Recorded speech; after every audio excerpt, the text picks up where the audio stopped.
10 साल पुरानी बात है। उस समय मेरा दोस्त एक जानी मानी इंग्लिश मीडियम स्कूल में पढ़ता था। हर दिन की तरह सुबह सुबह मैथ्स की क्लास चल रही थी। क्लास के बीच में से ही प्रिंसिपल क्लास में एंटर करते हैं और सिर्फ गोरे लड़कों को ही उठा के ले जाते हैं। बाद में पता चलता है कि स्कूल एडवर्टाइजमेंट की शूटिंग चल रही थी और एडवर्टाइजमेंट के लिए सिर्फ फेयर कॉम्प्लेक्शन वाले बच्चों को ही चूज़ किया गया था। सोचिए, प्रिंसिपल ने बाकी बच्चों को चांस न देकर सिर्फ गोरे बच्चों को ही क्यों चुना।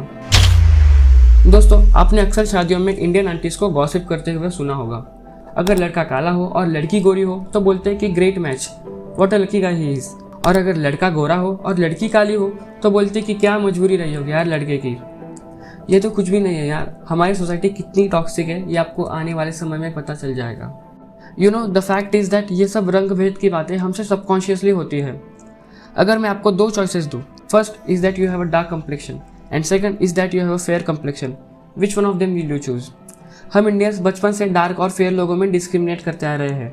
द फैक्ट दैट हम इस हद तक ब्रेन वॉश हो चुके हैं कि हमें अब ये लगने लगा है कि फेयर मीन्स ब्यूटीफुल।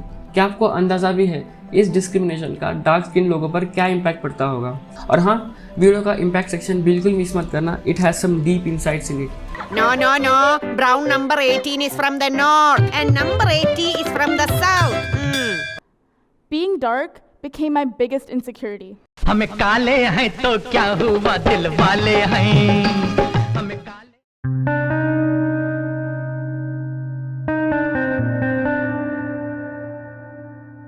सूरत में रहने वाली पूजा, जो अपने स्किन कलर के लिए बहुत ज़्यादा सेंसिटिव थी, उसे हमेशा से अपने स्किन कलर के लिए चिढ़ाया जाता था। Pooja was a hard working girl. देखते देखते वो बड़ी हो जाती है और उसके पेरेंट्स उसकी शादी करा देते हैं। शादी हो जाने के बाद पता चलता है कि पूजा के हस्बैंड और उसकी फैमिली पूजा को कॉन्स्टेंटली हरास करते थे और बहुत ज़्यादा क्रूअल टॉन्ट्स पास करते थे रिगार्डिंग हर डार्क कम्प्लेक्शन। बेचारी पूजा ये सब हैंडल ना कर सकी और अनफॉर्चुनेटली वो सुसाइड कर लेती।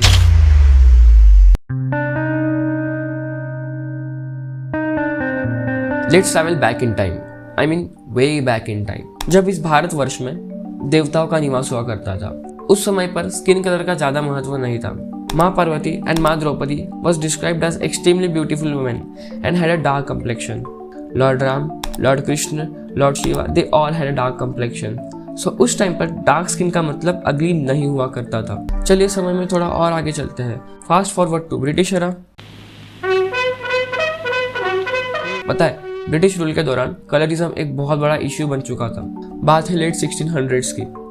मद्रास में एक फोर्ट हुआ करता था जिसका नाम था फोर्ट सेंट जॉर्ज सेटलमेंट। अब इस फोर्ट के अराउंड इंडियन पॉपुलेशन रहती थी जो कि वहाँ पर पहले से सेटल्ड थी और बाद में ब्रिटिश लोग फोर्ट में आकर रहने लगे।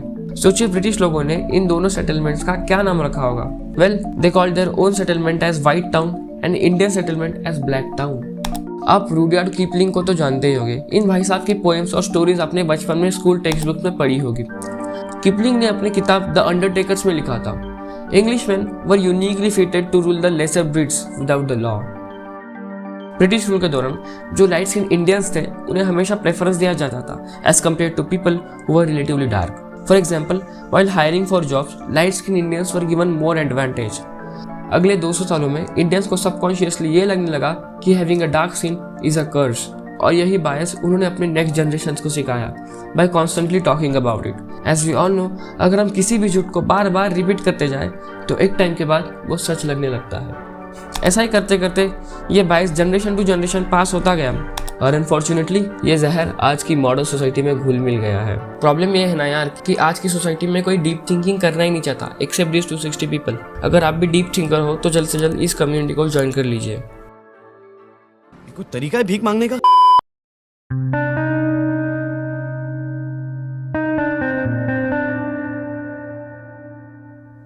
आज की सोसाइटी कैसी है दोस्तों? डू यू थिंक आज हम इतने मॉडर्न और एडवांस्ड हो चुके हैं कि कलर जैसी चीज़ें हमें मैटर ही नहीं करती? वेल, देखते रहिए। आप खुद मुझे बताइए, किसी भी डार्क स्किन बंदे को आप किस शब्द से चिढ़ाएंगे? कालू। अरे लाइट चली गई। राज, अरे यहाँ पे है तू। Could see your teeth. Should smile more often यार। क्या आपको याद है मैंने वीडियो की स्टार्टिंग में कहा था कि भगवान कृष्ण, भगवान राम और भगवान Shiva had a dark complexion. आप कभी भी मार्केट जाओ ना, आपको इनके डार्क कलर स्टैचूज नहीं मिलेंगे। या तो इनके स्टैचूज को व्हाइट कलर दिया जाता है या तो blue colour. You will hardly find any dark colour statue. क्यों? क्योंकि so called dark statues won't look as beautiful as blue और व्हाइट स्टैचूज। टीवी सीरियल्स में भी माँ द्रौपदी और माँ पार्वती का रोल कोई वाइट एक्ट्रेस ही प्ले करती है। आपने बचपन में छोटा भीम तो ज़रूर देखा होगा। याद है उसमें एक डार्क स्किन कैरेक्टर हुआ करता था और उसका क्या नाम था? कालिया। ठीक है, ये सब भी एक टाइम के लिए चलता है। इन कार्टून्स में सारे नेगेटिव कैरेक्टर्स को डार्क स्किन ही दिखाया गया है। कभी सोचा है जो बच्चे इन कार्टून्स को कंज्यूम करते हैं उनके दिमाग पर क्या असर पड़ता होगा? क्या आपने कभी नोटिस किया है बॉलीवुड एक्ट्रेसेस और यहाँ तक कि साउथ इंडियन एक्ट्रेसेस भी बहुत ज़्यादा फेयर होती है, और जो पुराने वेल एस्टेब्लिश्ड एक्ट्रेसेस थे ना, वो भी रिलेवेंट होने के लिए अब स्किन लाइटनिंग कर लेते हैं। खैर, कलरिज्म की बात करें और फेयरनेस क्रीम्स के एड्स का जिक्र ना हो, ये तो हो ही नहीं सकता।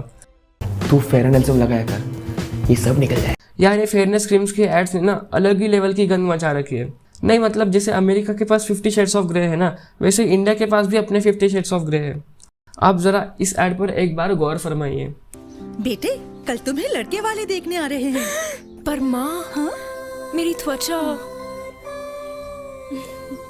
दीदी, इंस्टेंट फेयरनेस चाहिए तो ये लो।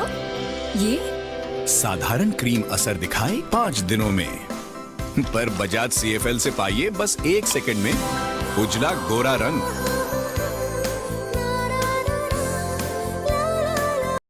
फेयरनेस क्रीम्स इंडिया में इतना अच्छा परफॉर्म क्यों कर रही है? ऑब्वियसली क्योंकि ये डायरेक्टली आपके इनसिक्योरिटीज को टारगेट करती है। I like how everybody is okay with all these ads. सोचिए, जो लोग ये एड्स कंज्यूम करते हैं उनके दिमाग में तो ये फिट हो जाएगा ना कि fair people are superior than dark people. दोस्तों, आप खुद मुझे अपने एक्सपीरियंस से बताइए, क्या ये फेयरनेस क्रीम्स काम करती है? वेल, मैं आपको इतना तो बता सकता हूँ कि फेयरनेस क्रीम सिर्फ टेम्परेरी काम करती है। यह परमानेंटली आपकी स्किन चेंज नहीं करने वाला। It won't change your DNA। और ऊपर से इसके लॉन्ग टर्म में बहुत ज़्यादा साइड इफ़ेक्ट्स भी हो सकते हैं, जैसे कि मर्क्यूरी पॉइजनिंग हो सकती है, डर्मेटिटिस हो सकता है, नेफ्रोटिक सिंड्रोम्स एक्सेट्रा एक्सेट्रा।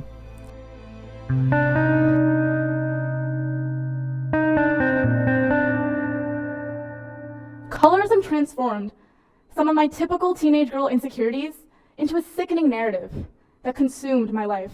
दोस्तों, जब मैं इस वीडियो के लिए रिसर्च कर रहा था, मुझे कुछ डार्क स्किन लोगों के रियल लाइफ एक्सपीरियंसेस चाहिए थे, इसीलिए मैं सोशल मीडिया प्लेटफॉर्म पर स्क्रॉल करने लगा। After reading all those experiences I realise कि हमारी सोसाइटी सांप से भी ज़्यादा टॉक्सिक है। So this is one of those toxic experiences. There is this 21-year-old girl, let's call her Deepika. मैंने दीपिका का असली नाम यूज़ नहीं किया है for the privacy reasons. Description में मैंने लिंक दे दी है, आप उनके बारे में जाकर पढ़ सकते हैं। Deepika was a dark skin girl. उनके नेबर्स अक्सर उनके फैमिली को ताने सुनाते थे। फॉर एग्जाम्पल, दीपिका तो सावली है, दीपिका से कौन ही शादी करेगा। शादी के लिए जब दीपिका का सो कॉल्ड रेज्यूमे बनाया जा रहा था, तब दीपिका का कलर कॉम्प्लेक्शन डार्क नहीं विटिश बताया गया था, सो दैट और भी ज़्यादा मैचेस मिले। पहली बात तो यार मेरे को ये समझ में नहीं आती कि मैट्रिमोनियल साइट पर कलर कॉम्प्लेक्शन पूछा क्यों जाता है। भैया, इसकी ना थोड़ी ब्राइटनेस बढ़ा देना, देख थोड़ी ना गोरी लगनी चाहिए। Okay madam. This is our so called modern society. क्यों हमारी सोसाइटी ऐसी क्यों है? देखो यार, बचपन में हम सब छोटे थे।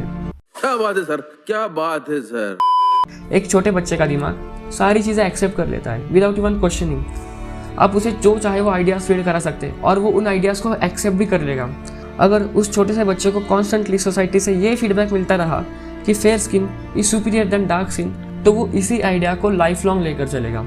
फॉर एग्जाम्पल, अगर मैं अपनी खुद की बात करूँ तो बचपन में फेयरनेस क्रीम्स के एड्स, कार्टून्स और मूवीज़ के चलते मेरे भी दिमाग में यही बैठ गया था कि fair complexion is superior than dark complexion. खैर, अब जैसे जैसे बच्चे बड़े होते जाते हैं, they carry this subconscious bias. मतलब अब ये लोग सबकॉन्शियसली लाइट और डार्क स्किन में डिस्क्रिमिनेट करने लगेंगे, भले उन्हें कॉन्शियसली डिस्क्रिमिनेट ना करना हो। आपने खुद ये बातें अपनी लाइफ में एक्सपीरियंस किए होंगे। चलो मैं आपको एक एग्जांपल देता हूँ। एक बहुत ही ज़्यादा डिस्गस्टिंग हिडन बायस होता है जो हम सब सबकॉन्शियसली फॉलो करते हैं, and that is associating dark skin with unhygienic conditions. क्या आपने कभी सोचा है कलरिज्म का डार्क स्किन लोगों पर क्या इम्पैक्ट पड़ता होगा? Self esteem. जस्ट इमेजिन आपका सेल्फ इस्टीम छीन लिया गया हो, वो भी एक ऐसे रीज़न के लिए जिसमें आपकी कोई गलती ना हो। सेल्फ इस्टीम कम होने से आप अपने आप को हेट करना शुरू कर दोगे, and believe me, life after that just feels like hell. Colourism का इम्पैक्ट सबसे ज़्यादा लड़कियों के ऊपर पड़ता है। एक बहुत ही कॉमन नॉर्म है सोसाइटी में, जो लड़कियां डार्क स्किन होती है उन्हें सो कॉल्ड कंपेंसेट करना पड़ता है by studying more, by working harder to get equal opportunities as fair girls, to get at equal level of fair girls. Desire to be successful wasn't just to be successful, but it was to compensate for my darkness.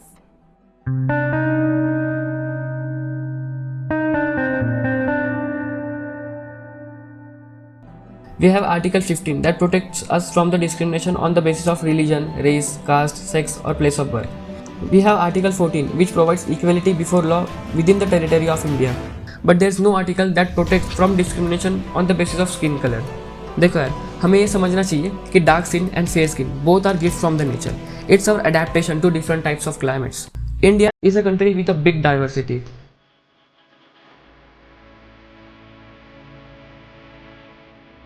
We shouldn't make our own biases on the basis of looks. हमें इस diversity को respect करना चाहिए, ना कि उसे और toxic बनाना चाहिए. आइंदा आप कभी भी किसी के लुक्स के ऊपर जोक्स करो तो इस वीडियो को याद करना.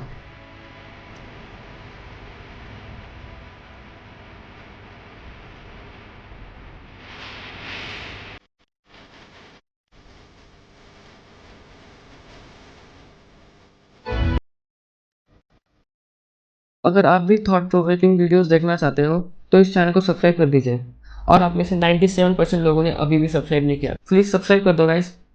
Thanks for watching. मिलता है आपको अगली वीडियो में. तब तक के लिए बाय बाय.